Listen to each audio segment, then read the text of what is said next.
সে কে? বাপ্পারাজ নামটা তো অবশ্যই একটা আলাদা নাম, আর সবচেয়ে বড় বিষয় হচ্ছে উনি হচ্ছেন নায়ক রাজ রাজ্জাক, মামা ওনার সন্তান।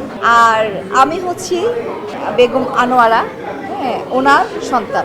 আমরা দুজনে কিন্তু একটা গাছের পরিচয়, হ্যাঁ, আমরাই কিন্তু ফল, ঠিক আছে, পরিচয়। তো আমার কাছে মনে হলো যে কেন না বাপ্পা ভাই সভাপতি, মানে কেন হবে না, বাপ্পা ভাই কেন হবে না? উনি, আমার কাছে মনে হয়েছে যে উনি যোগ্য সমিতির জন্য, বাপ্পা ভাই যোগ্য এবং বাপ্পা ভাইকে খুব প্রয়োজন একটা নেক্সট জেনারেশন, ঠিক আছে, আমরা দুজন হচ্ছি নেক্সট জেনারেশন। তো বাপ্পা ভাইয়ের সাথে আমি এর মধ্যে অনেকবারই আমাদের বসা হয়েছে, গল্প হয়েছে, কথা হয়েছে, সমিতি নিয়ে ওনার সাথে অনেক রকমের আলাপ হয়েছে, সমিতির বিষয়ে উনি টুকটাক জানতে চেতেন। সব কিছু মিলিয়ে আমার কাছে মনে হচ্ছে যে বাপ্পা ভাই বেস্ট আমাদের সমিতির জন্য।